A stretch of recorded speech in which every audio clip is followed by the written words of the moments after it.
I wish.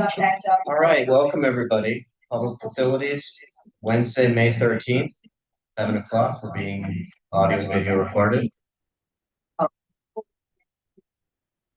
Today at the meeting, we have from Ward 1, Councilor Leary, Ward 2, Councilor Albright, Ward 3, Councilor Kelly, Ward 4, Councilor Donaldbed, Ward 6, Councilor Gordon, Ward 7, Councilor Grossman. I'm David Kalis. We also have Councilor Block. We have our COO, Josh Morse. We have our Commissioner of Buildings, Alex Lockhart, and we have Program Manager Molly Hutchings, Project Manager, is that Ralph? No, I don't think. Is he on here? On here, okay. And then Doug Otelbo, Our manager of financial services. Manager of Financial Services. And who else? Oh, and Councilor Princeton. And then our clerk, Lisa Pennell. I think that's everybody. We also have Mr. Andrew Parisi, I believe, our senior financial analyst, if I'm not mistaken. Excellent. And Councilor Farrell this time. Welcome, Councilor Farrell. Okay. First item is 167-26. CPC recommendation to appropriate $347,534.91 for War Memorial Stairs. Community Preservation Committee recommending the appropriation of $347,534.91 in Community Preservation Act funding from unrestricted prior year reserves, account 5800-3599 to the Planning and Development Department for a grant to the Public Building Department for the War Memorial Stairs. And I think I'll ask the subjects to take us through this. I was looking at the dates on the last time I did this presentation for the engineering and investigation phase of work, and it's almost exactly a year ago, so back right on schedule. This funding is for the second phase of the larger project, and this will include construction costs for structural restoration, waterproofing, rehabilitation, and the improvement of deteriorated exterior elements of the stairs and wall. New handrails will be installed in accordance with building code. The deterioration of the War Memorial Stairs is a result of water infiltration. I know a lot of you are familiar with how the library parking lot will flood, and all the water on its way there seems to go under the stairs. Yeah, it's just on its way down. The project is eligible for historic resource funding as City Hall is listed individually on the National Register of Historic Places. The funding history of this project has had a long life. CPC has been discussing various versions of this application since 2019. Last year, we funded architecture, engineering, and investigation only in hopes that in the investigation, public buildings would be able to get an informed cost estimate that would bring the initial estimate of $2 million down. And as you can see, it's come way down to $347,000. It's an actual bid number. And my understanding, and Alex will probably be able to elaborate more on this, is that it's really only the base stairs that are the problem and not the upper stairs, and that has reduced the scope and reduced the cost of the project, which is just amazing, much better than $2 million. And just to hammer this home, I am always in favor of our CPA funds going to City Hall because I'm in it every day. But for the actual broader community need, these stairs are part of a war memorial. They're part of an architectural and social movement after World War I to erect monuments to veterans all over the country. And restoring them would continue to do so, and under-resident would serve in the afterward. And that's a little funny because I captured it. But these funds would come out of the unrestricted prior year account. Our historic resource reserve funds have been spent on the Suzuki School this year. So these are unrestricted funds, but they still are under the umbrella of historic resource spending. That's all I have. Great, thank you. All right, any questions? Counselor Leary? Thank you. There. So I know the long history of this War Memorial Project, and I remember being quite opposed to it actually, because it was being pushed by the previous administration and the previous COO. And I see CPA funds as the people's purse. It should be pushed by community projects. It shouldn't be the city's slush fund for deferred maintenance. And that's even though I think it's important, everything you said about it, I just was at a fabulous event in the War Memorial. I'm coming around, I look at those stairs, and they were like a disaster. I didn't even realize they got that bad. But you know, it's the process that I'm not super happy about. I don't think CPA funds should be used by deferred maintenance. It's very easy for City Hall, and not just in Newton, but cities and towns sort of take over that money for their own, and it's a slippery slope. So I won't be voting for it. Counselor Grossman and Counselor Albright. And welcome to Counselor Maliki and Roach. Well, thank you, Mr. Chairman. So your comment really made me think, Councilor Larry, and I appreciate it and respect it, but I also totally disagree. I usually disagree with everybody once in a while. Otherwise, it wouldn't be any fun. But as I said, it did provoke thought, and I do appreciate where you're coming from. I think what's tricky, and I wrestled with this when we first took up the Grace Church item, and obviously these are different kinds of projects, is that when we're looking to preserve things that are historical or meet one of our other categories, a lot of them are tied up in these larger institutions like churches and like this building. And I just think that we should put these dollars to the highest and best use that's ready. And I see these stairs and that area of this building as like so important to preserve and invest in. And it really doesn't bother me that it's these funds versus other funds. I think when other projects are ready, we'll have funds for those too. And so in any case, I'm very much in favor of it. And I know there's more discussion to be had, but I'd like to make a motion to approve. Thank you, Counselor Grossman and Counselor Albright.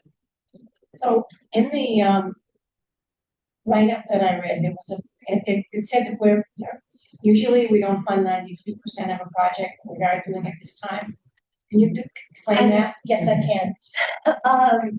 And that is part of the history of this project. In 2019, the full cost, or at least the anticipation of the full cost of a $1.5 to $2 million project came before the committee, and it was for 100% funding, or near 100%. The remainder, the 7% this time, is staff time, is what that represents. So that would be the time that Rafik and public building staff spent on the project, rather than any other actual funding.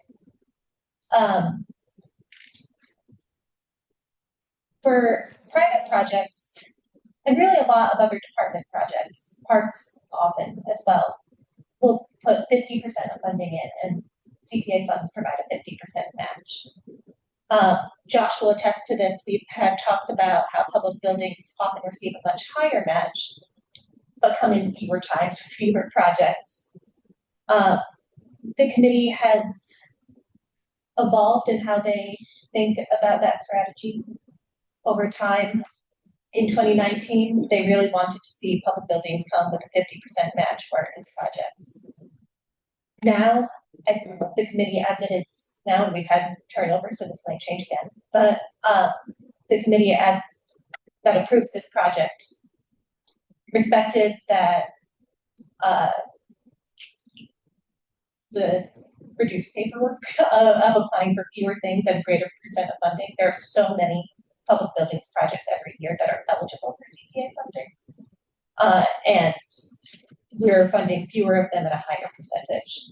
I think the committee would still prefer to fund more at 50%, but they are not longer rejecting projects outright because of that difference in philosophy. Josh, you've been present for a lot of these conversations, and I hope I've captured that as best Mr. Morris, go ahead. Thank you. Yes, Molly did an excellent job. I think I presented to the Community Preservation Committee quite some time ago now, and basically explained, as Molly said, we have so many projects that we fund every year that would be in part or in full CPA eligible, but the vast majority of them are funded by other means.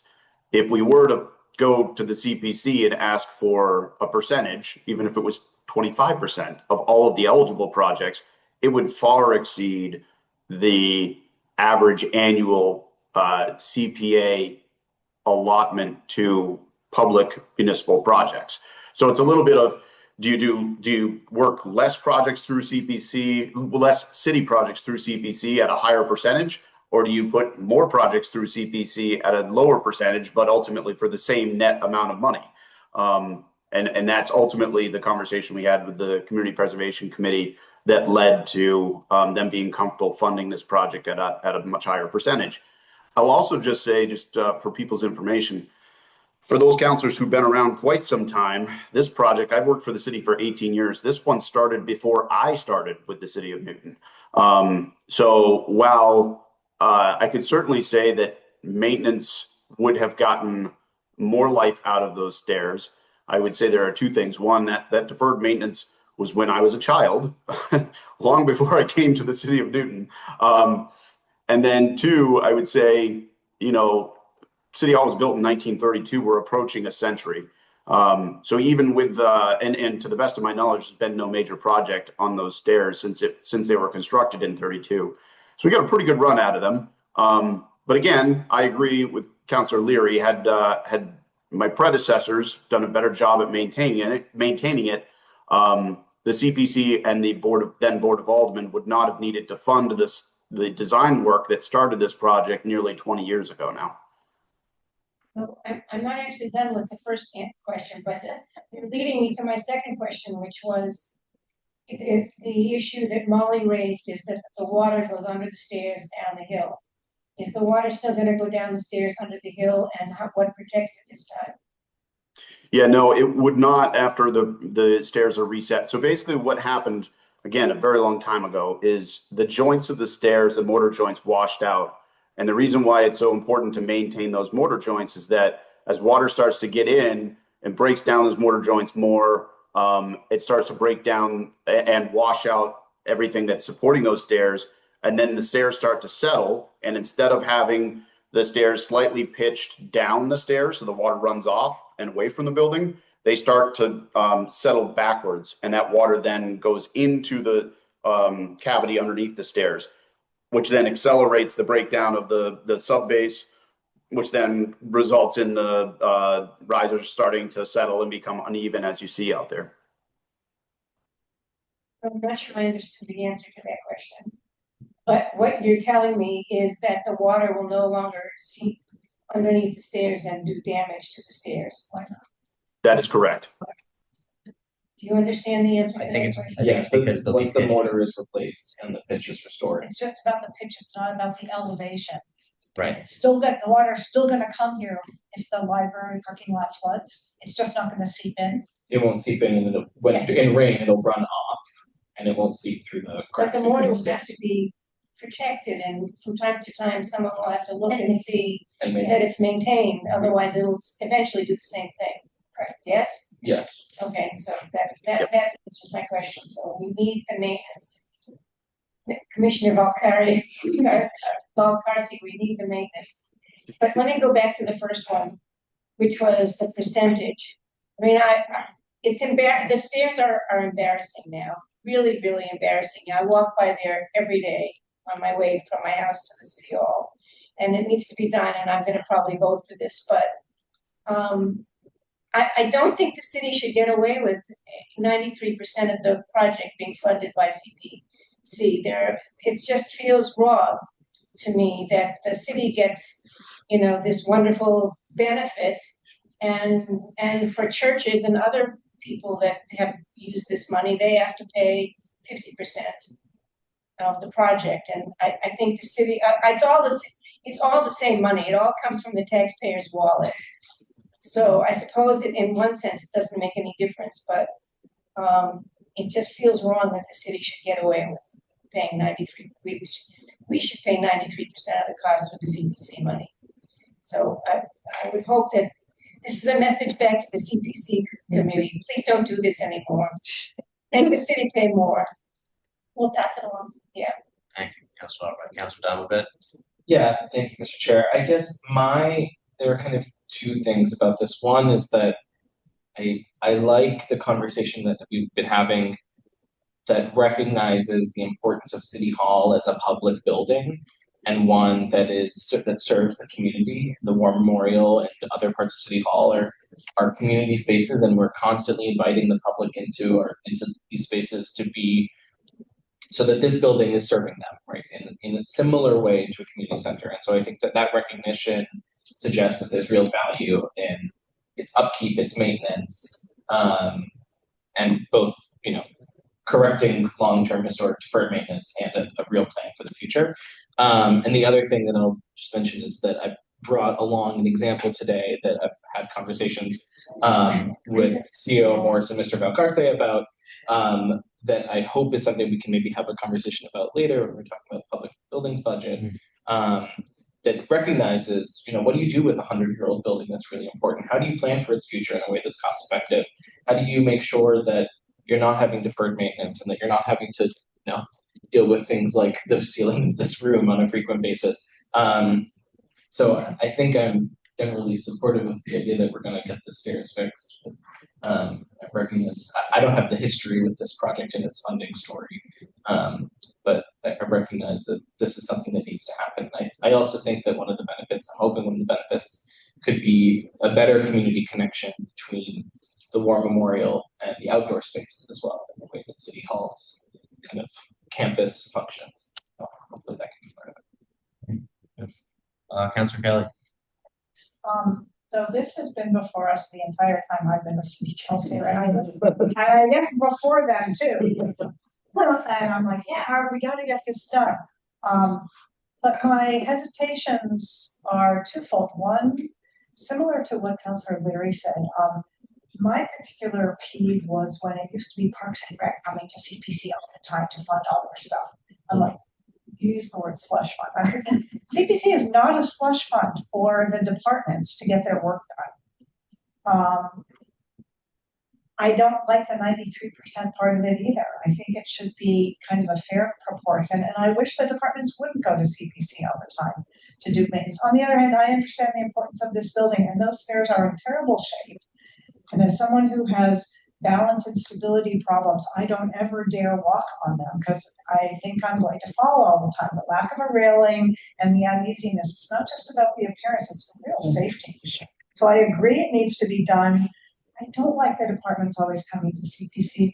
I've always felt bad that CPC had to make decisions like this. Those members, yes, we think the windows should be done, or the pointing, or the mortar, or the stairs, and feeling sorry for the departments that can't somehow budget for them in a different way. So I'm not actually sure how I'm going to vote on this. I don't like the departments using CPC that way, and I don't like the 93%. But the stairs need to be done, and it's a very important building for the reasons that Councilor Donovan stated too. So, and it's not really the departments; it's the mayor. It's the mayor who's coming to us, not the department. Well, that's the executive department. Yeah, that is a department. It's an important department, but it is a department. Anyway, those are just my own personal opinions. Thank you, Councilor Kelly. All right, so I'm going to welcome Councilor Irish. I'm going to have COO Morse respond, and then go to Councilor Leary, and then Councilor Roach, and then Donovan. I was just going to say very briefly, and Molly may have mentioned this previously under a different item, but the CPC has actually reached out to me directly and expressed an interest in public buildings going to the CPC for more projects at City Hall specifically. So I just wanted to share that with the committee. Thank you. Councilor Leary. Okay. I just want to say, I actually do think that the money should go there. I mean, I'm going to have a protest vote here because it's the process. It's the process. And the Community Preservation Committee, this is the other thing, they should be reaching out to the community for projects as well. It's not just I don't say that we shouldn't ever be using CPA money for public buildings, because of course they serve a public purpose. Of course they're, they need, I support this, historic preservation. I supported the Grace Church, I thought that was really important, despite it being a religious institution. It offered a lot of value to the community in many ways. And so I look for the public benefit. But one of the reasons why the CPA was created was to get work done that the community wanted done, like Farlow Park or other improvements. So I would like the CPC to reach out more to the community and let them know that, hey, we have the CPA and this is what we do. And also when they have a project that's funded by CPA, there should be a sign there, CPA fund. Now this is a CPA funded. We did it for Farlow Park, but I rarely actually see it. Cultural Alliance has a sign up Do that they? says partly funded by Okay. CPC. Yeah, like the Allen House is another. That's what I mean. That- I know you're talking about that, but Okay. I'm just saying, I remember when they came for us, and I'm just saying that was such a perfect project. So it does need to be driven by the community. I'd like to see more community events. I'm just very wary. It's so easy for the CPA to be sort of taken over by city government, not just Newton, every city in town who, it can be used that way. And since I actually worked on, trying to increase the CPA funds at the state level, I'm just very wary of it. So that's where I'm coming from. Thank you. Yeah. I can wait or I can. Go ahead, Ms. Hutchins. I know some of the things that keep coming up, but I thought I'd share that we have funded a good number of private projects in the last year that were community driven. Last 2 years, I'll say. Suzuki School came in for an accessibility project so they could have a better performance space. First Baptist Church is having their tower restored, much like Grace. And I think what's most exciting and most community driven is cinema. Yes. So we do have, I think, a healthy mix right now, but it is true that we reached out to Josh because a few of my committee members were in City Hall for the first time and were a little scared, aghast. Yeah. So I think that particular visibility that City Hall has been specifically a priority for the moment. I don't know that that will continue forever, but we want to help public buildings with its building at the moment. I also very much hear the 93% concern. That is an ongoing concern from the committee as well. Like I said, I think they understand how the application process is working now. They respect the reasons for it, but they also wish to see a 50% match across more projects. And for no other reason than the visibility of the increased visibility of the program for having their name on more projects. But I know you will see very shortly, another project come before you that is funded at a similar percentage. So I think that's probably something that the committee can take as feedback and work on over time, but we might be having the same conversation again soon. Another city coming in. We only fund 50%. Okay, so Counselor, so I think we're joined by President Oliver, and then Counselor Roach, you were going to speak now. Hello, everyone.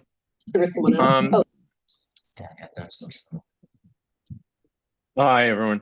So I share the same concerns raised by Councilors Leary, Kelly, and somebody else. Sorry. I just want to add to this. So the 93% is a concern.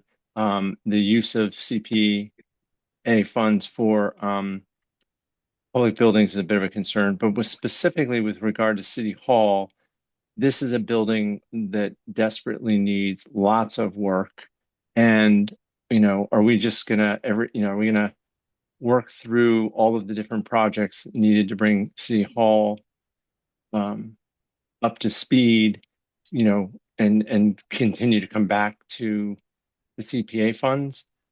So where, it would be nice to know where these steps fall into a larger plan for rehabbing City Hall. Thank you. I have an answer. There's the beginning, the architecture phase. So the very beginning of a large window project that has come to CPA already and or CPC already, and it's the next one that you'll see. It's following closely behind this one. It's just it's only for the architecture at this moment, so that the construction cost and everything that follows will be part of a much larger conversation.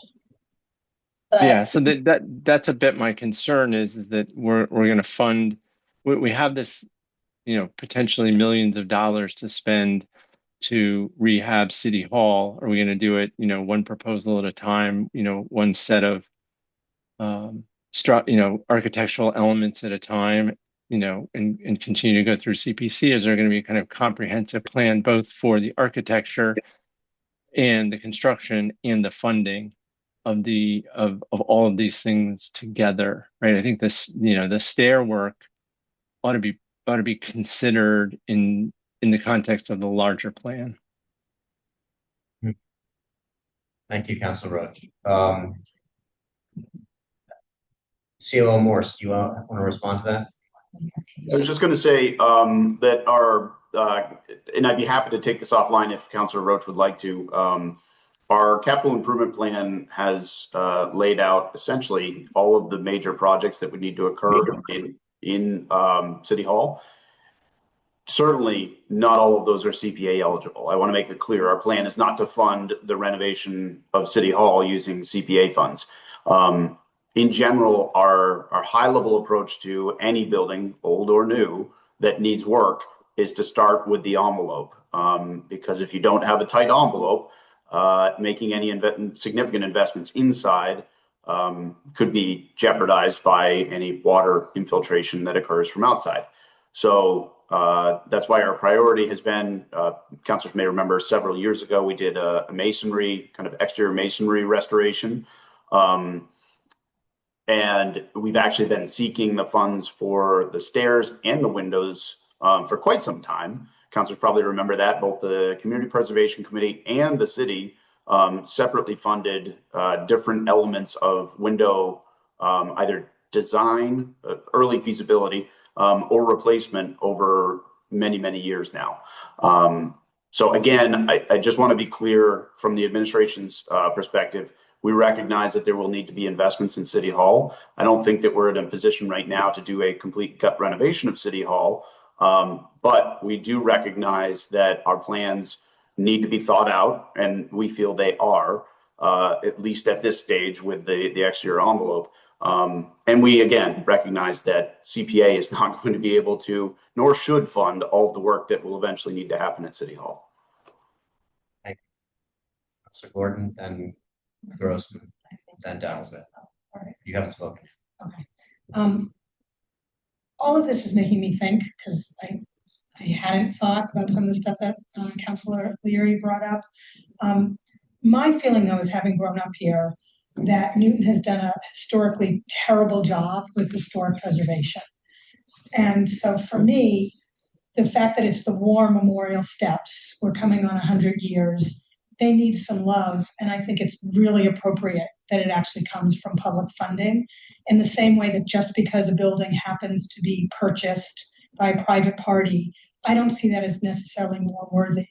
And I would use the example of the former Newton Center Library. That is a publicly owned building, but was built by residents. The land was gifted by residents. The entire project was resident driven. And in a similar way, when CPC funds were being looked at for that, I also felt that that was an appropriate use. And so where we're in a community that has a history of tearing down buildings, right? Like the old Mason School that was in this triangle that maybe could have stayed. I think it's appropriate that for some projects, we do fund them. I personally, for this project, don't have a problem with the 93%. I think there have been other things that have been funded that at much higher amounts that I would question more. And for me, it's not about, oh, we're gonna renovate all of City Hall. It's about, these are war memorial stairs. We're looking at one piece of a much larger building. Now, look, I'm just starting my tenure here. I don't know what other projects came before, and I would also be sensitive against some kind of a slush fund for communities, and I don't know if that commonly happens in other communities.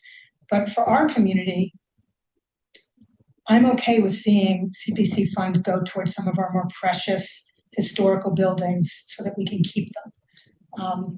Especially because we have a history of not, right? We shouldn't be here. I think that's what we're talking about. These stairs should have been fixed, I don't know, 70 years ago. But so I am going to vote for this, but I do appreciate the thoughtful conversation, and I will continue to think on it. Thank you. Councilor Gross. Thank you. So I have a question and a comment. My question is for Ms. Hutchings, which is how many private projects not initiated by the city have come to the CPC or are in the pipeline and stand to be rejected because we don't have the funds for them? In other words, I'm wondering, is prioritizing this project crowding out private projects that are ready to go? Okay, so that has long been my sense. And it's very interesting because when we've had similar items before the Finance Committee, the kind of message, as I've remembered it over time, and I'll be curious when it comes back to finance, has always been, please bring us more. You know, hey, city, why aren't you initiating these things sooner and in greater quantities? We want to put our money to use. And I guess on the, because we're really having a finance conversation, not about, everybody agrees that this needs to be done and is great importance. So I guess I have some praise for the mayor along those lines and also a criticism. On the one hand, I'm thinking to myself, well, what should these department heads do? We've learned through these budget conversations, they don't have their own discretionary funds to do these things on their own. So where's it going to come from? Either free cash, a grant, if we could come up with that, maybe some wonderful donor out there who wants to make an anonymous donation to the stairs or something, or raising debt. And since we're not gonna, go out and bond something like this right now, what we would be talking about is free cash would pay for it. And then one of these laundry list items of free cash that we've all spent many, many hours in the last weeks taking up would have to drop off. So on the praise side for the mayor, I do think that he is taking as many steps as possible to raise more revenue right now to be able to ease the burden on some of these things. And the pension obligation bond and depending on how you feel about the negotiation with the retirement board and putting all those pieces together, the goal there is to free up more money to start to alleviate some of these financial constraints and what maybe are not best practices. Like it would be a best practice to be able to fund this out of the city budget, not the CPA could. And I appreciate that he's going that direction. If you want to lob a criticism, to me, it's that this mayor, who was our colleague when the last override came up, didn't support it. So, we could have had more money for various kinds of investments if at the time more folks came out and worked for it. So here we are, and the question is, how are we going to put these pieces together and do the best work we can? So to me, this is the best we can do with the hand that we've got at this moment.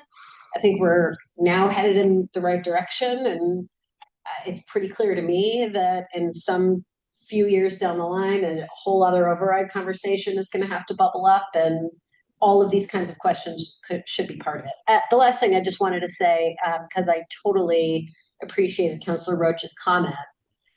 Yeah, it should be done with respect to a larger master plan, but we just approved in finance the other night, and this committee did the week before, the laundry list of all the small school projects. Well, those should all be done with respect to a master plan too. And we just can't, we don't have the money and we don't have the bandwidth. So you know, I really trust that the folks who are on the screen, who are leading the charge on this project, are really working hard to turn that ship around to the right direction to get to, you know, not being so behind on all these things. And it's going to be a much longer journey than I wish it needed to be, but I'm good with this. Thank you. Counselor Donaldson, then Farrell. Thank you, Mr. Chair. So I do agree. Did you? I'm just letting him know I have a tiny one. Okay. I agree with the idea of a larger plan, which is why I brought this example document tonight. And because I've taken a particular and particularly nerdy interest in this building, all of a sudden I went through the CIP and I pulled out every single investment plan for this building from now until Kingdom Come, which totals, and on that list there are things that range from priority number 49 to number 530. But the total amount is $53 million of, you know, planned investments over time. And so I do think it's worth it for us to have a conversation about how do we marshal those funds to be most efficiently utilized to care for this building. I have a couple of questions. After this expenditure, will there be remaining unrestricted funds in the CPC? Yes, I don't have the number in front of me right now, but there's about 2.5 million in unrestricted funds just until July 1st. Okay. And then we're getting more. And do we have a spend down obligation? Do we have to spend all of that every year? No. If we don't, does it just roll over? Just rolls over. And actually, I was kind of curious about Councilor Grossman's question about how many sort of private or what's the kind of makeup composition of the rest of the projects that are. It depends on the category of spending. We have our four. Affordable housing is now all managed by the Affordable Housing Trust, and those are all private projects.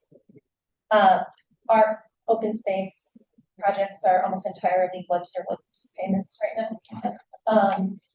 I know it's a thing, but or it's not exciting rather, but the recreation spending is typically all the Parks Department, because that's who funds recreation projects in this city. There's not very many private people in or private organizations looking to do that work. And then the historic is a mix. I would say it's about 50-50 split right now. So West Newton Cinema being one of those. Yes. Another example. Another. The Suzuki School is the music school is in a historic farmhouse. Family Access. Yeah. Was a good project. That was about a year and a half ago. Yeah. Right. Yeah. Okay. That one's done now, but yes. And so I'm kind of curious because I think it's come up a couple of times, this idea that we should be sourcing projects for these expenditures from the community and finding ways to be responding to them. Do we have a system of outreach or engagement that invites people to kind of submit? I know you're a one-person team.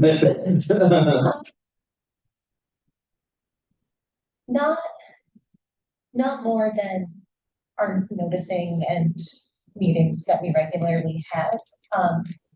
However, they do find me. That's good. Yeah. I'm wondering if we could kind of take particularly in this historic category, because as you mentioned, it's one of those categories that kind of is not either like basically all parks or all affordable housing trust.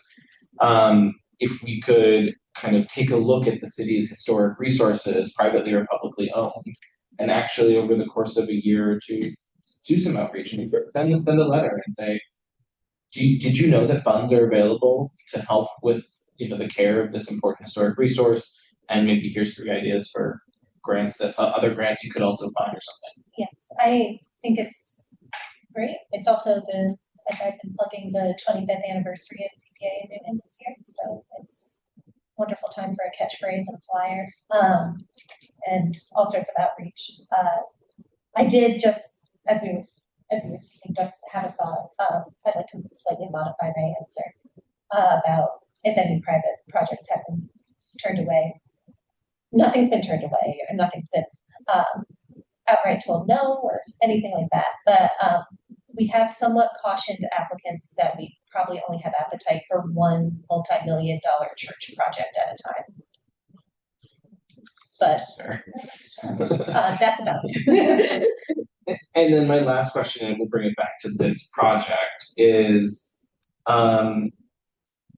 have other funding sources been looked at? Like I just pulled up because it was somewhere in my memory that like the Massachusetts Preservation Projects funds, does matching funds for state registered buildings. That application is closed for this year, but I mean, Yeah. and I understand that probably because the price tag on this went from 2 million to 300 and change thousand, is more appetite for saying, okay, well, if we're going to spend 2 million now, we're only spending 6 of that, it's okay. But were there other considerations of funding? That is a better question for the applicant, for public buildings. But generally, for projects, we do encourage NPPF, the Preservation Projects Funds, and state, the Cultural Council are also good resources of other grant funding. Eligibility varies depending on the scope of the project, and I think this one was particularly tough because if it were inside, it would have it would be more eligibility requirements. I remember looking at it when I thought it was going to be a $2 million project, looking sending a booklet of recommendations of other grant funding sources, sort of in a panic. But this one's a little tricky for that, but generally speaking, there are other sources, and we do direct applicants to them when they're applicable. Thank you. Councilor Farrell, and then I hope we could address the motion. Thank you. I had a number of thoughts, but I wanted to focus on this. And Councilor Dumabit said it at the end. There are lots of other sources that I don't believe we look at, both public and private. I say this from 40 years of experience raising money for significant organizations. And it is hard. It's time consuming. It requires dedicated staff, but the return on those investments can be pretty extraordinary. And most of all, it does take planning. You don't go from piece of a project to a piece of a project to a piece of a project. I think one tries to present a vision for what the ultimate project will present to us as a city, whether it's a city project or not a city project. I also, when I look at these monies, I am frustrated at times that we watch the Newton Historical Commission make decisions on some pretty beautiful buildings that if we had a plan, we might be able to save, in part with other partners also. Again, I agree to that, but we lose a lot of our history almost daily to developers in this city, and I think preservation would be, and the use of these funds might be discussed.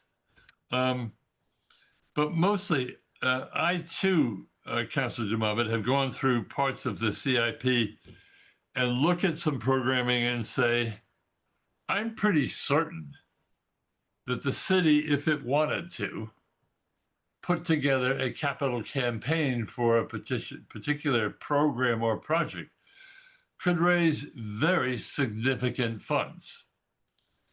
And I'm hit in response by some people that with the phrase, Newton's not for sale, that we aren't willing to consider going after some private and indeed even public grants that might come to us if we said, well, gee, why don't we offer that building or pieces of that building or laboratories in a building? Why don't we offer the donors the opportunity to choose the name for that building? I mean, we see this all over the place. Go to any hospital in Newton, whatever. I'm just saying, I think we need to start looking at other sources and not have the primary sources for everything that we do, whether it be these steps, which unfortunately I think need to be done, and we need to do that. But there are a lot of other pieces of this city hall, which I am very pleased that the mayor and COO Morse is looking at. This is a terrific building, and it's a disgrace. But that doesn't mean all of the fix-it needs to come from the taxpayers of Newton. And I think we need to broaden our horizons and do some planning and look at other opportunities. Thank you for listening. Thank you, Councilor Farrell. Okay, Councilor Kelly, you have a little thing. I do. I promise the question is short and I think it'll be easy for you to answer, but I'm gonna give a tiny bit of background first. Before I became a city councilor, I was very involved in the League of Women Voters, and we got the CPA created and CPC made here, so I'm very committed to this program and I like it. And then after that, when I was still involved with the League and not City Council, I served on the League of Women Voters of Newton CPC Review Committee. And we used to look at every application and evaluate it. And that's where I developed my peeve against particularly Parks and Rec trying to use CPC all the time to fund their stuff. The other thing I noticed, and this is my question that is quick to you, it appeared to me that, it might just be anecdotal memory, that most people who came in for early design or architectural detail funding came back for all the other stages. You said, we're only looking for architecture design money at this time. But I don't remember that anyone came for that and then didn't come back for every other stage of funding. How much of that, what percentage of applicants do that? I would say if we see you for architecture, I'm gonna just say 95% chance we see you for construction. And in fact, if we don't, we're actually more concerned that we lost money on a project that won't happen. I think the one example I can think of where that happened recently is a study was funded for the new art center when it was thought to be going in at 19 Highland, which is was the Swedenborgian church, and that didn't pan out. And that gets brought up by the committee as money wasted. No, wasted because the new art center did. It's over here. Yeah. Yeah, that's I'm sure. what about that? Yeah. Oh. There you go. I'm sure that study did make a difference to the eventual existence of the new art center in different states. But okay, but the answer to the simple question is actually 95% of them come back and ask for money for every stage. Yes. Okay. I promise this is, so if Commissioner Morse, COO Morse, I don't know if you're still there. No, I don't know. He's there. Okay, so, the CIP, as it was redone in the city warrant years, is a plan.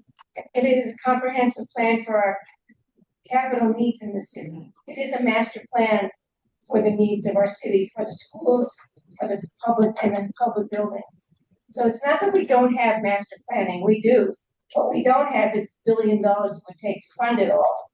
So, for those of us who've been saying we don't have master plans, and Commissioner Morse, you can correct me if I'm wrong, but from the city Warren days, we created this with all of our needs are here, and they are rated and ranked according to their needs, their priority needs. So what we don't have is a lot of money. What we do have is a good master plan for the city. Does that sound right, Commissioner Morse? Councilor Albright, yes. So SEA Kleinfelder was the firm that did it in 2011. I worked very closely with them. We still maintain their access database to this day. They sent out teams of people that went out and inspected all 3.5 million square feet of our municipal buildings and generated just droves of documentation that ultimately led to this new revamped CIP. Because for our seasoned counselors, you'll remember prior to that, as former Alderman Salvucci would say, the CIP was just a wish list. In a way, it's still a wish list, but at least it's a prioritized wish list. So I think I'm very proud of what our city does with respect to how it creates the CIP. So, I don't wanna denigrate what a useful document this one is, so that's it, thank you. Thank you, Council Albright. All right. So on 167-26, we have a motion to approve. Is there any more conversation? Okay, all those in favor, please raise your hand. That is 1, 2, 3, 4, 5. All those opposed? 2. Any abstentions? That's it. Great. Councilor Guest is on here. Oh, All right. So now we're gonna go over to budget. You got Thank you. Thank you.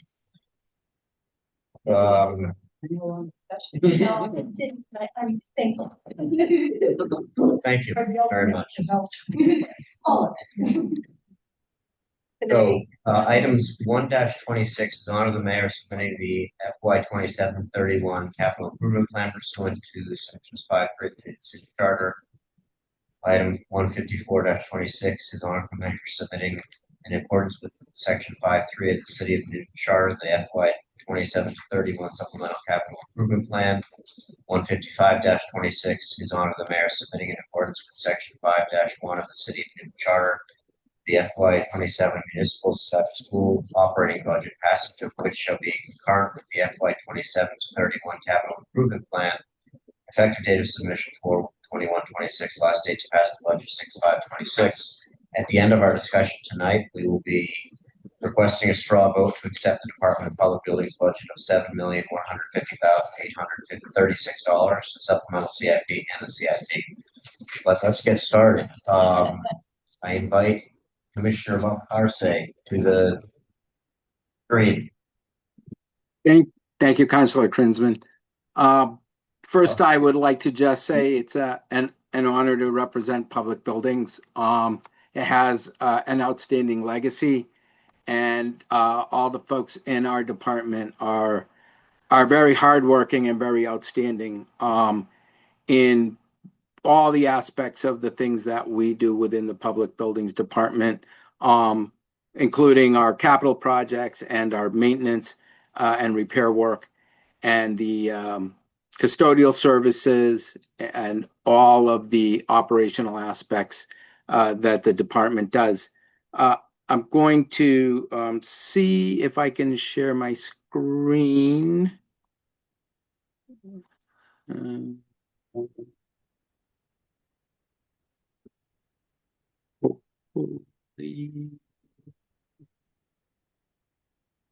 You can see this. I just wanted to start with our capital projects.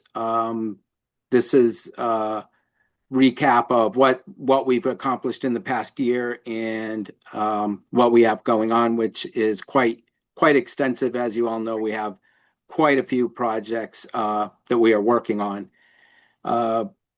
In September, we opened the Lincoln Elliott School, and that project is in closeout. We've been doing some work with the school department. We had talked to the neighbors way back in design about the possibility of adding some landscaping around the northwest side of the building if we had the ability to do that. And we did, and we put in some extra landscaping a couple of weeks ago to get that put in for them. The school is running great. We do have some items that we've asked DPW to look at in the streets and try to finish up. You know, we always like to check the box as best we can. I know we spent a long time talking about maintenance, and we are certainly like to get everything off on a good foot. So that's the Lincoln Elliott School. Of course, you're all familiar with Cooper, and it's off and running. It's packed every day, and it's a phenomenon which we kind of knew it would be. Again, it's in closeout. We've been working with older adult services and looking at a variety of things with them, and we'll also go through and leave the building off and running as well. We are currently working on the Countryside Elementary School. And I would just like to say with the school projects that we have, of course, and all our projects, there are just thousands of people that are involved in these projects, from, you know, city leadership, the residents, the Newton Public Schools, our consultants, our in-house project managers, the thousands of tradespeople that work on the buildings. It really takes a huge effort to make these projects happen. And it is a testament to the city of Newton that it will go out and it will fund these projects, and it will create these buildings for the students. So we're happy. Countryside is working. It's on time. It's on budget. We are wrapping up the exterior. We're working on glass. We have come to the completion of the installation of the distribution of our city's first geothermal system. And we're very excited on that and how that is going to come together. Our classroom work is progressing as well. We have been working on all of the different aspects that go into the classrooms. We have our gym is currently our staging area, not unusual because it's a nice giant room to carry lots of things in. And our library is coming together, and our admin area. We have been working with Beth Herlihy and her staff. We're getting ready to, in June, start working on the playground. The phasing here calls for getting in the playground this summer so that it can be used for the 26-27 school year while the students still remain in the existing building. This project will, sorry, I'm flipping around. This project will have the students move in January, right after the winter break. And then we will go into the demolition of the existing building and the construction of the fields, which will be in the spring and summer of 27. So that project's off and running. We've been following in former Commissioner Morse's footsteps, doing some video videos that we can put out, and have been putting them out for folks to see. Some videos are still done by Commissioner Morse, former Commissioner Morse. I will skip down quickly here to Horace Mann. The Horace Mann School is also well in construction. It is working now on the exterior and the play areas, and also getting ready for the installation of the playground. The interior is tracking really well. We are working in the gymnasium. You may recall the design call to add some windows to the gym to bring in some additional light for that space. The classroom work is proceeding well. We have casework going in. Our cafetorium, which now sits at the lower level of the addition and has direct access out to the fields and up to the play area, is also coming along well and finishing. The stage area is being finished up as well. And then the what was being used as the cafeteria and is now our new library, and that work is going in with casework, and we're soon to be installing the windows that go here. This is the main lobby from the building, so when you come in, you'll have that view to our new library. Again, these projects are managed in concert with our teams.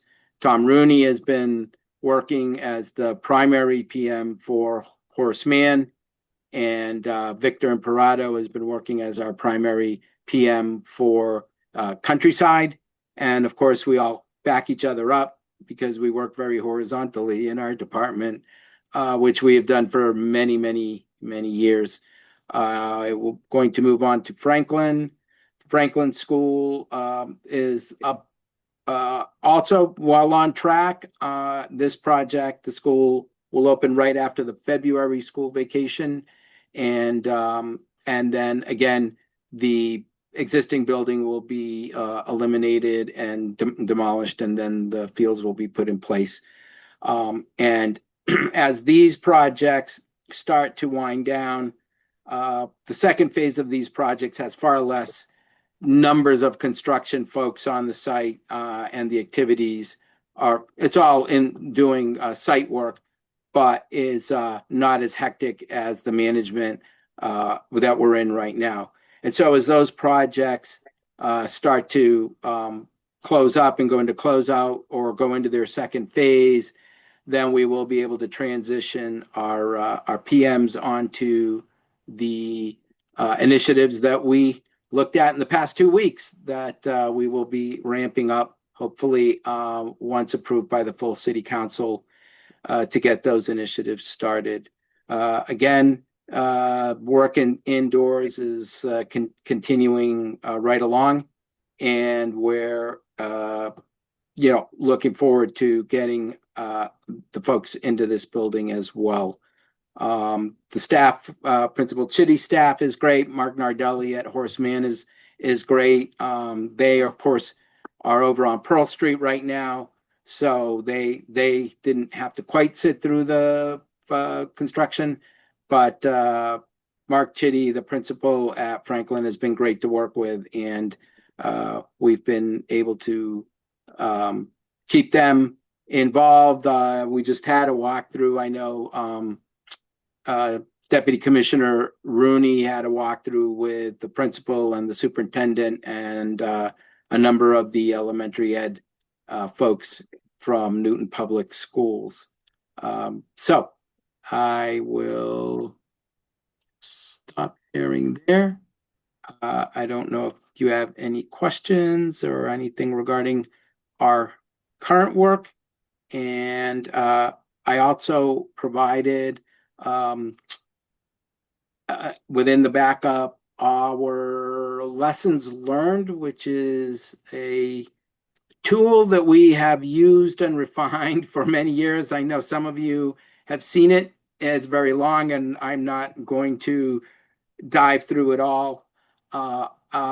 It is a tool, though, that we do use. I'm sure Commissioner Morrison, former Commissioner Morrison in the past, has indicated we work with our design teams. We get them the information and have them review the information. It's very useful, not only because we can communicate the lessons that we learned, but our consultants work on lots and lots of school projects and come across all kinds of conditions. And so it starts a dialogue of how maybe they've approached some of the things that we've identified and how we've approached them here. And, if it's process oriented, then maybe it's more Newton specific, but if it's building technology driven, then maybe there are some things that that they can bring to the table as well as they do their design work. And so that's a valuable tool that we use, and we will use it right through construction. In many of our construction meetings, we will often say, well, from our lessons learned, this is what we need to make sure we're doing. So that is a document that, again, between the project managers at the end of the projects, we get together and we talk over the projects and what we've done and what we've seen, and then what are the lessons learned to carry forward.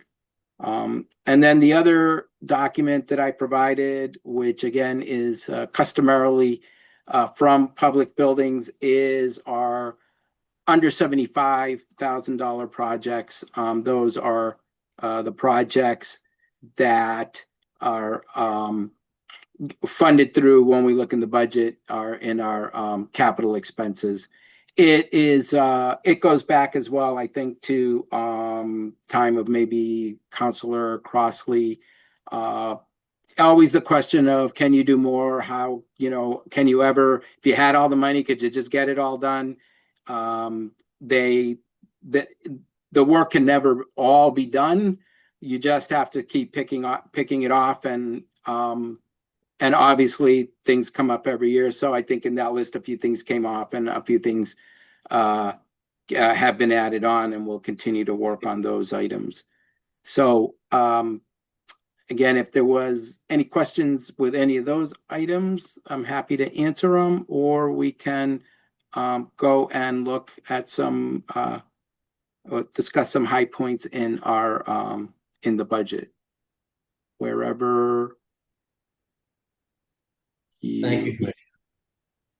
Thank you. That was, I mean, I think the overview is great of all the buildings. I think it's very good to hear that you're still using lessons learned. That's a valuable tool.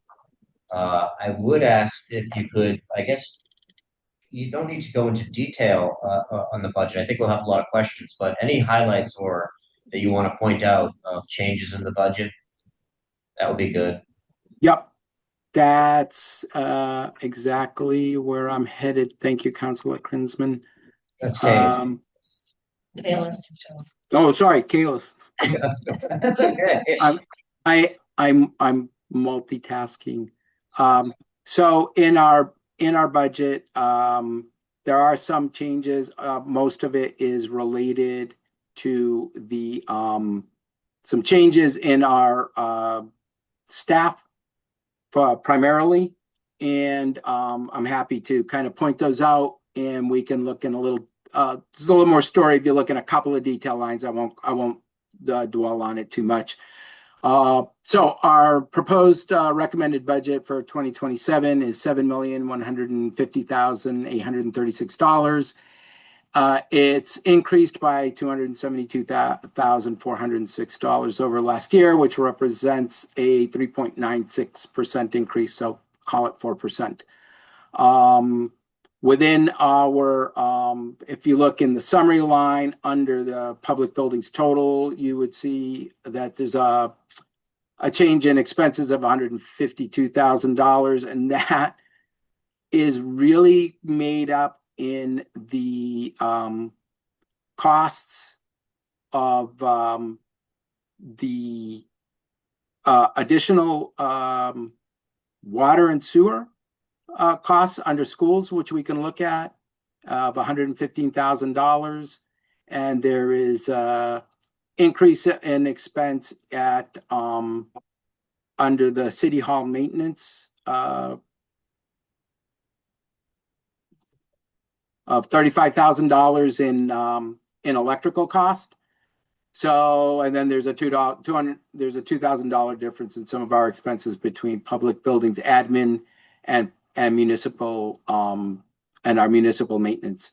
So that's kind of where the big picture is. If you look in the if we went to the first page of the detail, and we looked at our staffing. So again, former Commissioner Morse moved to the executive office, and I took the role of Public Buildings Commissioner, and Tom Rooney took the position of Deputy Commissioner.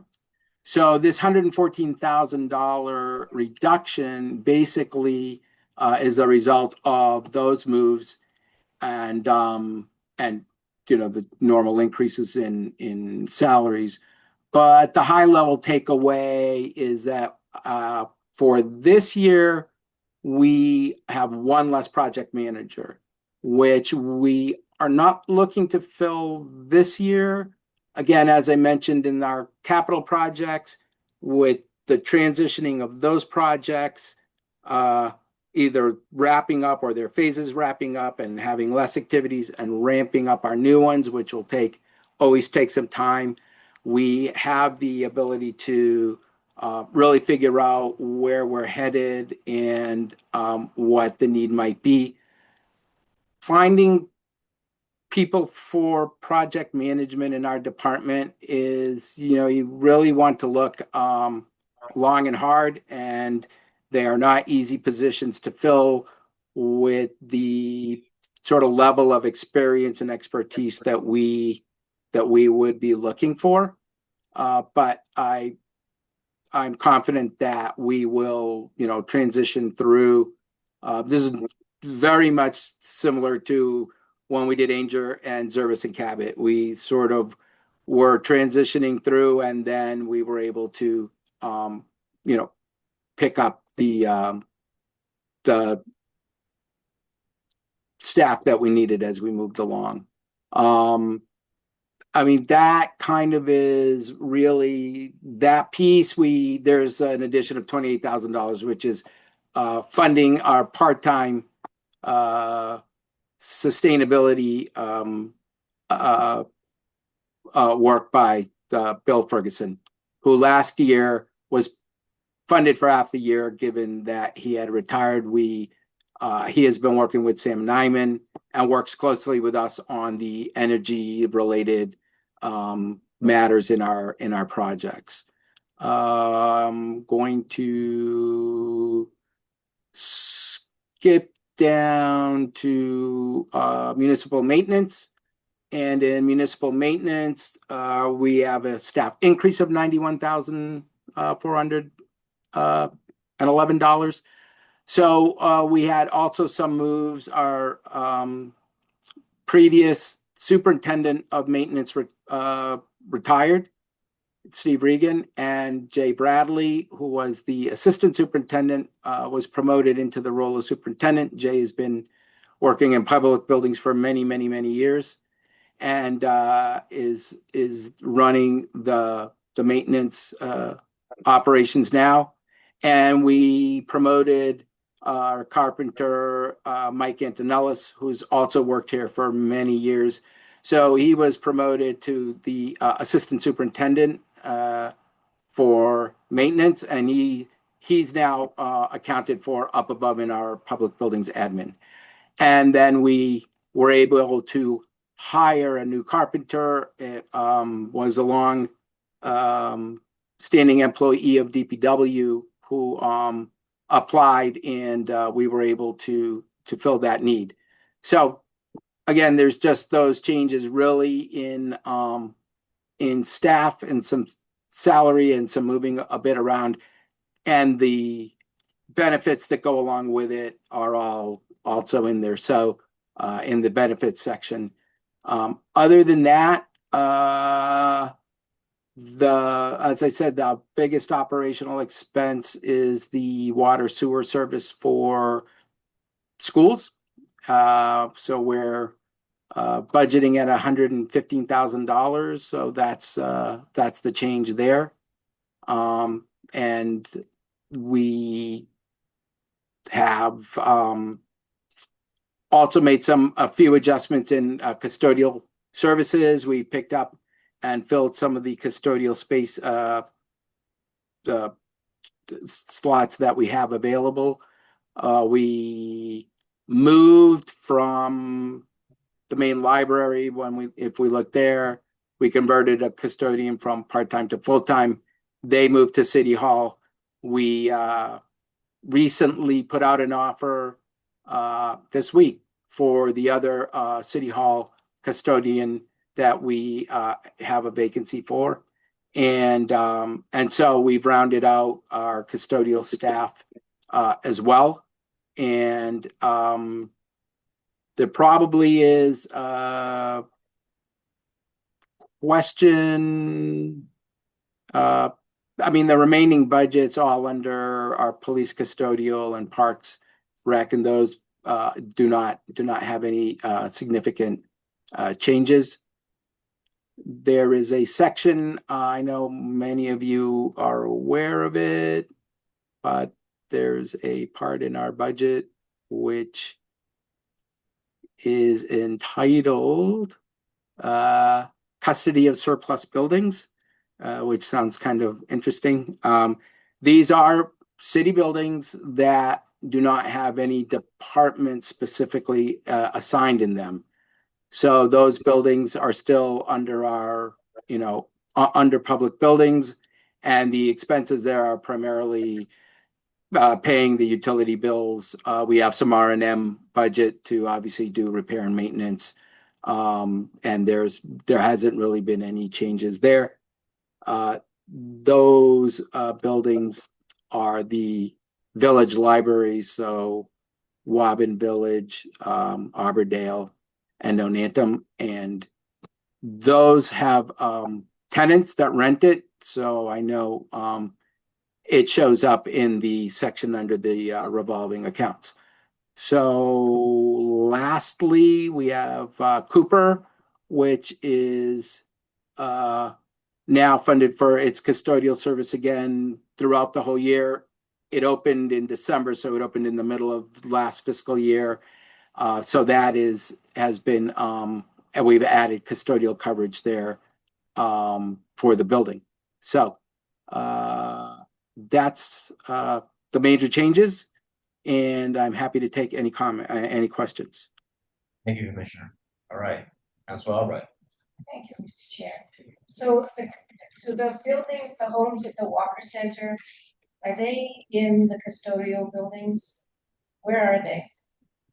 And how much are they costing us to maintain? That's a good question. I don't have that information, but I can get it and certainly can provide it, Councilor Albright. Maybe Mr. Morse has. Mr. Morse?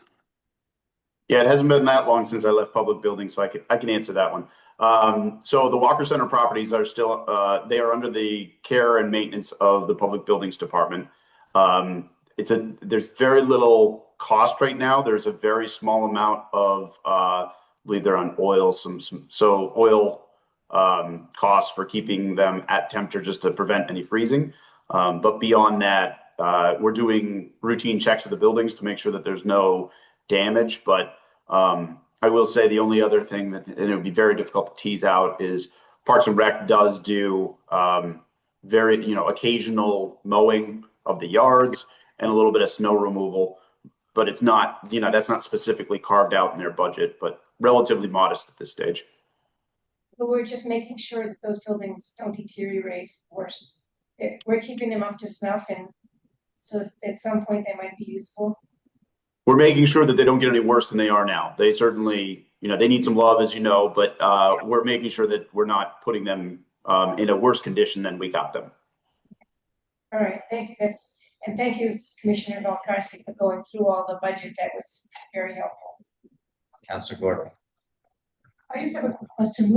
Where is the building in, like, the insurance? Is it in a separate section for insuring our buildings?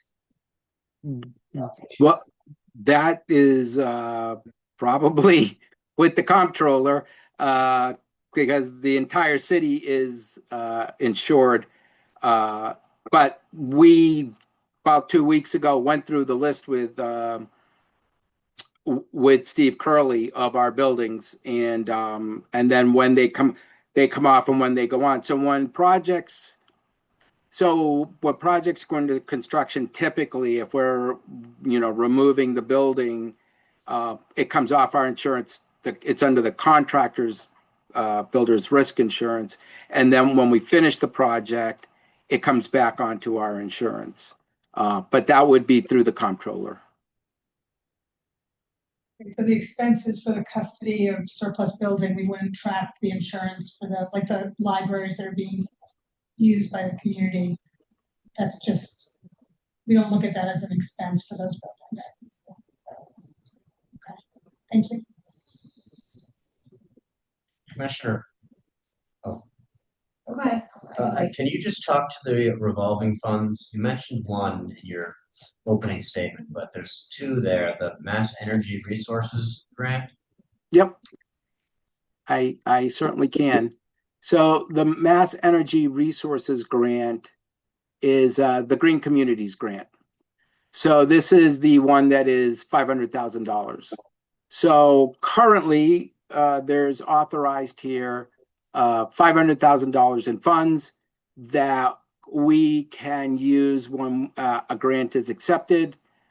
Those grants are, you pay the expenses, the grant reimburses you. And that's what that fund is set up to do. And it is for that particular funding grant source, Mass Energy Resources Energy Efficiency Grant. I think the last big one was from the work we did at the library, and I would imagine that we will likely apply for a grant in the near future. I haven't heard anything from Sam Nyman, but he is always on top of those. But that's how that fund works. Solar? Is that what you're saying? It has to be something that falls within the Mass Energy Resources energy. So it could be lighting. The solar projects are funded through usually from our energy stabilization fund. So it would not be from this particular grant. Commissioner, COO Morse, do you have a comment there? I was just going to say I know we've got some newer members here. If you're not familiar, the Green Communities program started in Massachusetts in 2008. Newton was one of the first green communities certified, and we have been securing grants annually since that time period. They are traditionally used for building retrofits, could also be used for street lighting projects, really anything that reduces the municipal energy profile. We've been successful every year. This last go around, folks may remember we secured $500,000 for decarbonization of the library. Green Communities offers two programs. One is annual, and it's up to, I believe, $150,000. You can secure, well, it was initially $300,000, but I think they adjusted it. You can secure, however, up to $500,000 for decarbonization efforts. But if you are awarded that, you're basically on a 3-year hiatus for not being able to resubmit to Green Communities for that annual grant. Because of our recent historical awards and all awards across the state, because so many communities are now green communities, that $500,000 was more than our rolling 3-year average grant awards. So it did make sense to go for that, and we secured it. Good, thank you. Councilor Leary. Yeah, Mr. Rakose, I just wanted to ask you about the former children's library in Newton Corner. And I know there's been like various uses there. And I don't even know what's in there right now. I think it was public buildings. At one point it was Parks and Rec. And it's a beautiful historic structure. Then it's, I just wanted to know what the thoughts are for that building. Is it going to continue to be used for various city departments? Is there any long-term plan for it? And of course, I'm always wary of the maintenance. It always seems to need some maintenance issues. So I just wanted to get some thoughts on that. Yeah, I would have to look a little deeper into that building. I haven't been there in a bit. Pardon? Is there a department in it now? Is it still? I think it's ISD. ISD? No. So it's so the engineering inspectors, close out. The engineering inspectors have been over there for several years now. Actually, I think folks may remember we did an exterior restoration of the building, I think a year ago. So the building's looking pretty spiffy right now. We've done a pretty good deep energy retrofit inside. So we've for a smaller building, we've done a fair amount of investment in there over the last 10 or so years. Okay, I'd like to hear that. There's still a public space in there too for public use, right? For meetings? There is, yeah. We don't get taken up on that very often anymore, especially since the pandemic, but it is there, yep. I realize we haven't used it in a while, so I just want to get back, and maybe we should make better use of it because we've had meetings there before the pandemic. But, I like it. That branch. Yeah, we've had office hours there. Right near Underwood School. Yeah. Yeah. Okay. Well, thank you very much. Thank you, Councilor Leary. Councilor Albright. So, Commissioner Valcarce, you said that the rent paid for those buildings goes into a revolving fund, but there isn't a revolving fund under that name. So I was wondering where does the rent go for those buildings that are, the libraries and so forth? So, there is a section for a schedule of revolving operating activity under public buildings, and you would see there's the memorial, the war memorial There's the Alberdale Branch Library, Nonantum, the Woburn Library. Listed there is the Lincoln Elliott School, which I believe now is really it's the auditorium, the community stage. The 150 Jackson Road, former one, I don't believe has been used it doesn't exist anymore because that doesn't get rented out that way, and the old car one isn't there. So the tenants pay the rents, and the checks are deposited into, I'm not sure the exact account where they go, but I can find out. Commissioner, do you happen to have your budget book? We don't see the items that you're listing in the revolving fund. Yeah, in the budget book, it's in the tab. Let's see. Hold on. Sorry.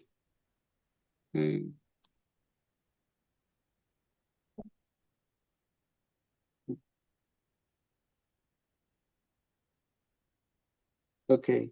So in the white tabbed section,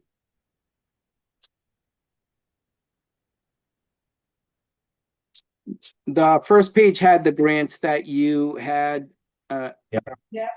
indicated, and then No page, there's no page number, unfortunately. Oh, yeah, it doesn't have a page number, but there is a schedule of operating activities.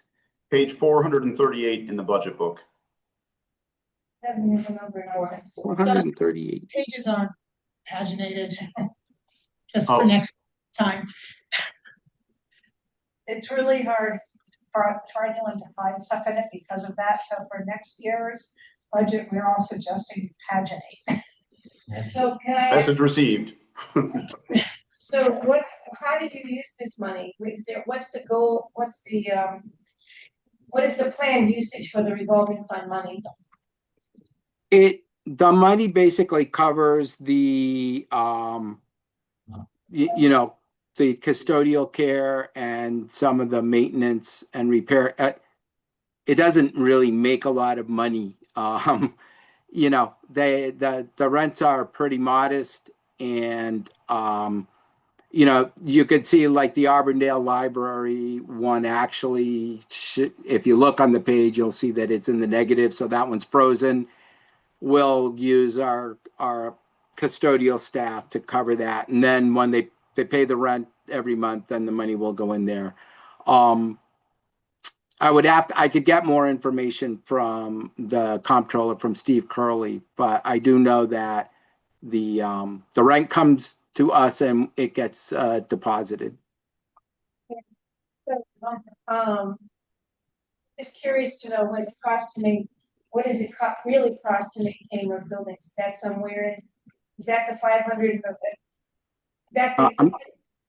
Is the budget of number of like 500,000 or 600,000? Is that the real cost of maintaining those buildings? Where, in which section? In your budget book, you said you came to the part about maintaining custodial buildings, surplus buildings, or whatever it was called. So that's where I would look to see the real cost of maintaining those buildings. Is that right? Yes, our budgeted cost for maintaining those buildings. So it costs us around 550,000, and we take in about 30,000. Sounds okay. It's okay. I think I have it now. Okay. Thank you.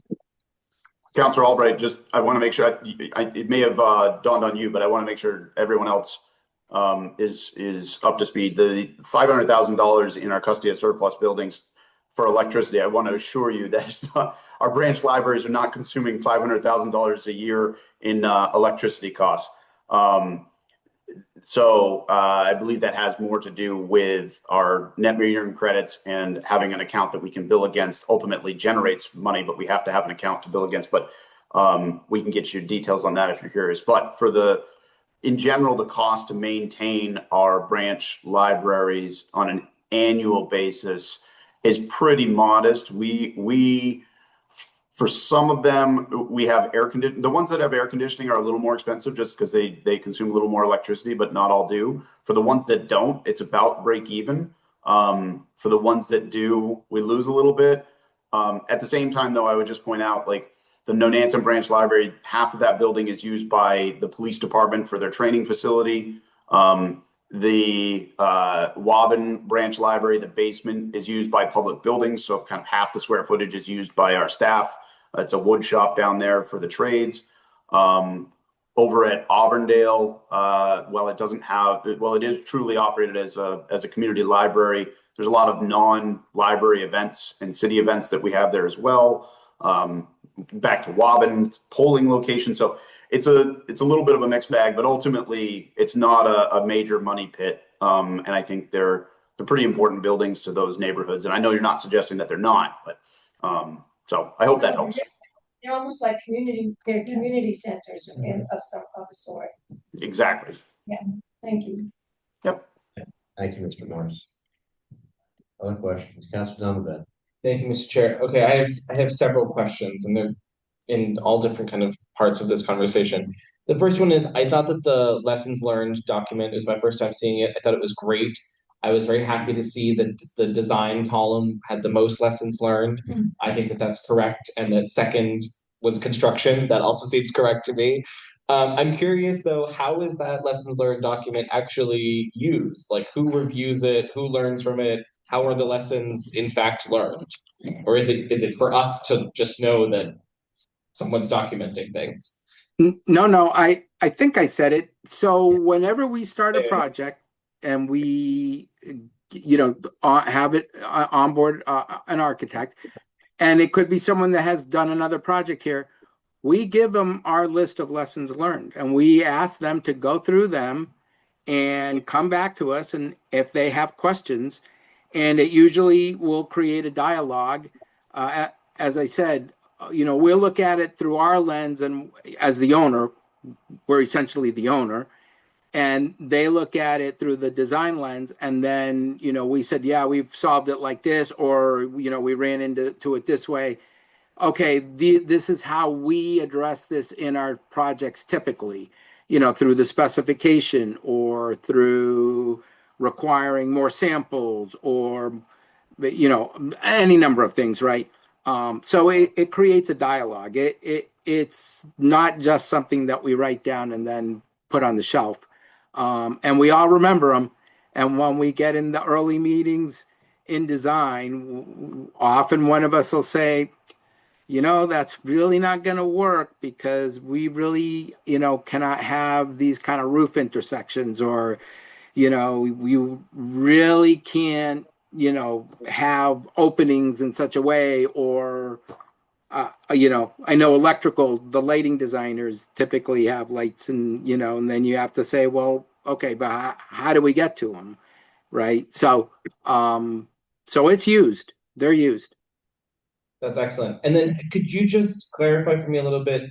You mentioned that, I'm sorry, I forgot the person's name, someone who's basically come out of retirement to be working half-time on sustainability, Ferguson, with Mr. Nyman. Is that, how sustainable is that sustainability staffing strategy? Is there more, more needed to make sure that we're meeting, our sustainability, like, the work that we have to do for sustainability long term?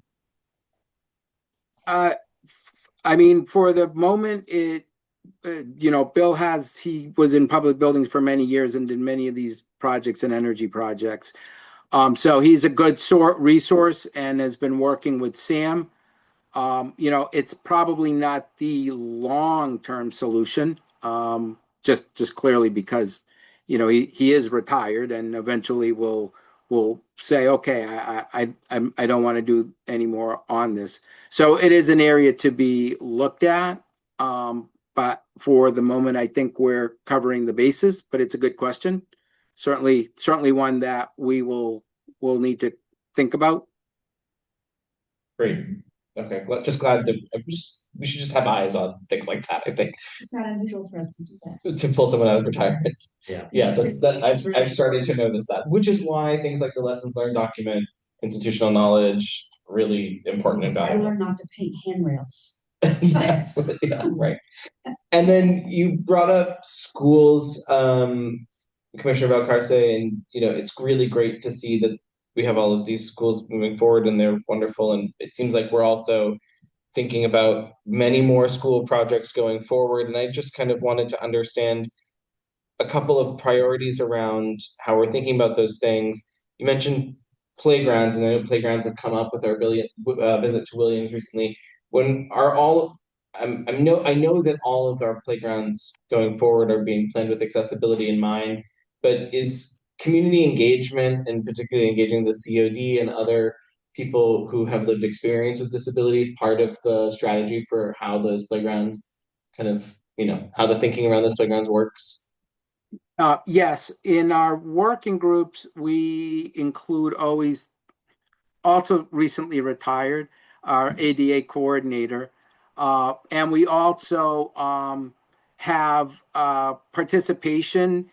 They always attend, they're not specifically on some of these committees, but the chair of the Commission on Disabilities.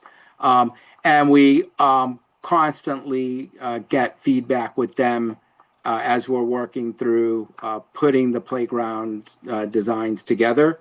And so there is input that comes not only from the school, obviously that we have the school staff, and we have the school staff special educators who are very involved as well. So as we put the designs together and put them forward, we get feedback and we recognize, what the certain things are. And there are some challenges because the playgrounds also need to work in their totality for all, because that's really our goal, is to get everyone together. So it needs to strike a balance, but it does have input from the community, those special ed staff and folks from the Commission on Disabilities. Councilor Donalbaum, I would just add, without getting into too many details on my front, I am one of those people with who lives those personal challenges in my own family. So for 18 years, I have brought, well, I can't say 18, she's not that old yet, but for many, many years now, I have brought that personal perspective to the table. But if there's one thing I have learned doing this for a very long time with many of our residents who have those lived experiences, is that no one of us are the same. Our lived experiences are all very different. Our situations are very different. And it is through that kind of broad engagement that we find ourselves with some very successful, universally accessible projects, not just ADA or MAAB compliant, but really a strong focus on inclusion and universal accessibility. So, and that is something that I think transcends far greater than any one person. That involves an awful lot of work for our entire community. And for those members of the City Council who have served on our building committees and working groups, you know that we run a very, very open and transparent process. It's very engaging. Everybody has an equal seat at the table. It's an open dialogue. We really do genuinely encourage people to participate, whether you're a voting member, a member of the group, or not. Yes, thank you, Mr. Morris. I'm grateful for your that we have you to bring your thinking to that, and that we are engaging the whole community and kind of thinking big picture about what universal and inclusive design looks like for young people in particular.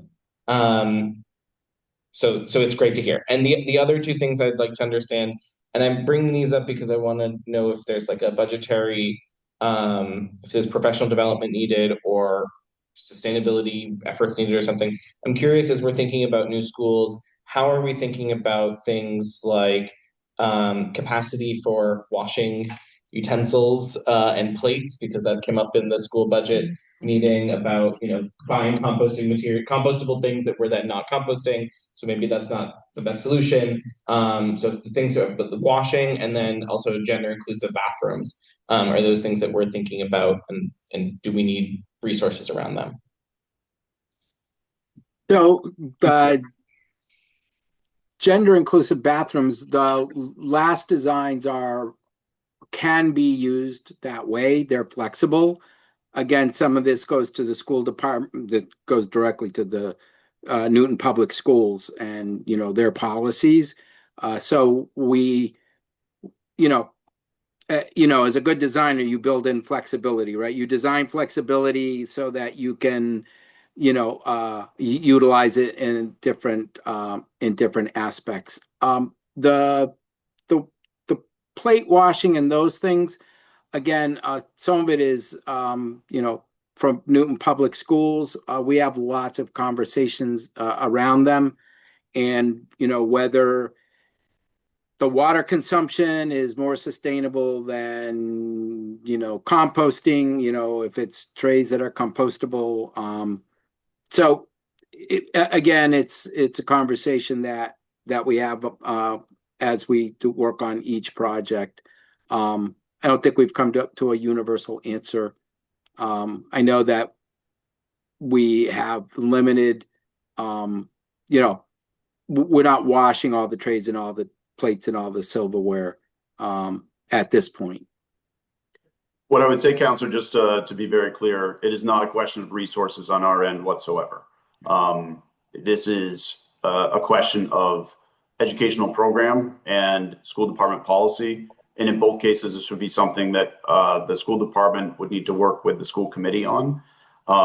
As I've committed to in previous conversations, I will say again tonight on both of these items, you'd be amazed how much time we talk about restrooms when we're talking school design. We will certainly raise this issue again.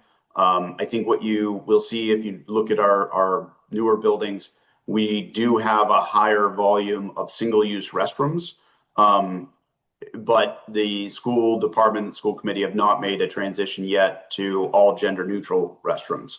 So they're not there yet, but I certainly hear that from you. It'll be something that we discuss and bring to them again for them to consider and work with the school committee on. And the same is true with dishwashing and drying and the capacity for that. I will share my recommendation, again, kind of in line with what Alex just said. The last thing we want to do as building people is to build a building that can't grow with future policy changes. We're designing, constructing buildings to last 100 years. And I would hate to have the school department, if they decided not to do something now, decide to do it 5 years from now or 10 years from now, and then have Alex and I back in there ripping things apart. That's the worst case situation for us. So. Roger that. Thank you both. Thank you. All right. Other questions? Anything on the CIP as well? Questions? Councilor Donovan. On the supplemental CIP, the cover letter mentions that a few minor adjustments were made, such as the police headquarters, Warden Underwood school projects. I couldn't really line this up with the full CIP. Are there other ones that you'd like to flag for us that have been changed in terms of priority list? No, it was literally the ones that I mentioned in the cover letter. Typically, just so that people understand, for the supplemental CIP, we try to make as few changes as possible, because ultimately it is through the process in the summer with the CIP steering committee and all the various departments where we really dig in and take another fresh look at every single item in the CIP to make sure that all the information is up to date. So major changes tend to happen in the fall, minor changes happen in the supplemental in the spring. Great, thank you. Councilor Grossman. Just a comment. I just think that this department in our city is run so well. We started that presentation with those photos, which just honestly blow my mind. And when I look at the quality and scope of what your team takes on, and I know that that's magnified greatly by all of the other players that come into the fold when we take on a new buildings project. It really is amazing.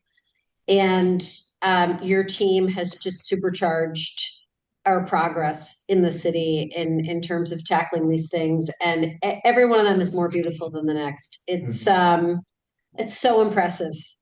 And I'm so appreciative for you, for your work, and for your team, and look forward to seeing what this next number of years is going to bring us next. Thanks. Thank you, Councilor Grossman. Again, it's, it sounds just like a saying, but it's true. It takes a village. There's a lot of people, and we're have the benefit of having a lot of support in the community and from the leadership. So it helps when you have the support. So, Motion for a straw vote. yeah, I'm looking for a motion to straw vote of $7,150,836. So moved by Councilor Kelly.